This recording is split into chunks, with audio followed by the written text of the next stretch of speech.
রাধে রাধে। আজ ধর্মরাজ পুজোর দ্বিতীয় দিন, আর এখন বাজে ঘড়িতে রাত্রি 2:30। পৌনে 2টো থেকে উঠে তাড়াতাড়ি করে রেডি হয়ে বসেছিলাম, কারণ মুক্ত স্নান দেখতে যাব। আর শুধু মুক্ত স্নান দেখতেও যাব না, ওখানে কিছু কাজ আছে, তো সেটাও করতে যাব।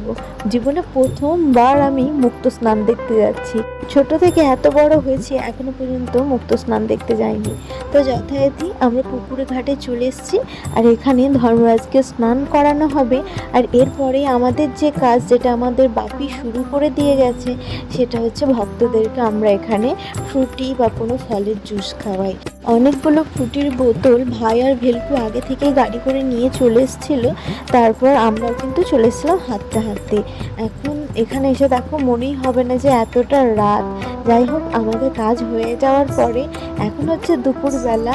তো সমস্ত যাবতীয় কাজ সারার পর, রান্নাবান্না সারার পর ভাঁড়ালের জন্য অপেক্ষা করছি। আর এদিকে সারদা সাহেব আইসক্রিম নিয়ে এসেছিল, যেগুলো ওরা ফ্রিতে দিচ্ছিল, আর আমরা তো এখানে হুড়মুড় করে সবাই নিয়ে খেতে লেগেছি। যাই হোক, অনেকক্ষণ অপেক্ষার পর ভাঁড়ালের দেখা মিলল। এবার ভাঁড়াল কিন্তু যাবে বিসর্জনে। আগের বছর আমি আর সঞ্চিতা গেছিলাম, কিন্তু এবছর আর এনার্জি ছিল না, তাই আর যাওয়াও হলো না। তো এখানে ভাঁড়ালের জন্য এতক্ষণ অপেক্ষা করার কারণ হচ্ছে ভাঁড়ালে পা ধুয়ে দেওয়া। তো মারা যেহেতু সকাল থেকে না খেয়ে আছে, সেজন্য ভাঁড়ালে পা ধুয়ে দিল। আমি আর এবছর দিলাম না। আর কত লোক যাচ্ছে দেখতে পাচ্ছ।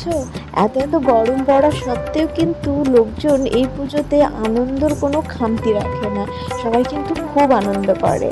এখন রাত্রিবেলা ভাঁড়ালের তো বিসর্জন হয়ে গেছে, কিন্তু ধর্মরাজ আছেন। তো ধর্মরাজকে মাথায় করে নিয়ে এখানে নাচ হচ্ছে। এবার আমরা এসছি শুদ্ধ বস্ত্র পরে ধর্মরাজকে একবার মাথায় নেব বলে। এই যে ধর্মরাজ নাচতে নাচতে একবার ঘরে ঢুকলো, তারপরে যখন মন্দিরের ঘর থেকে বেরোলো, তখন কিন্তু সবার মাথায় এখানে ঠেকিয়ে দেবে যারা নিতে চায়। তো এখানে আমাকেও দিল, এই যে মাকেও দিয়েছে, আর বাবানের মাথায় কিন্তু ঠেকিয়ে নিয়েছি। মন্দির থেকে নামার সময়ে ধর্মরাজ কিছু মানুষের ওপরে পা দিয়ে যায়। এতে বিশ্বাস করা হয় কোনো মানুষের যদি কোনো রোগ থাকে, ধর্মরাজ তার উপর দিয়ে গেলে সেই রোগগুলো ঠিক হয়ে যায়। এটা মানুষের বিশ্বাস, আর বিশ্বাসে কিন্তু অনেক কিছুই হয়। যাই হোক, এখানে আর একবার নাচ হচ্ছে। আর এবার দেখো ধর্মরাজ খুব জোরে জোরে কিন্তু ছুটছে। এখানে মন্দিরটাকে কয়েক পাক জোরে ঘোরার পর একবারে ছুটে বেরিয়ে চলে যাওয়া হয় আমাদের এই পাড়া থেকে অন্য পাড়াতে। ধর্মরাজ এখন একটা অন্য মন্দিরে পুজো নিচ্ছে, তারপরে আসবে সবশেষে এই মন্দিরে।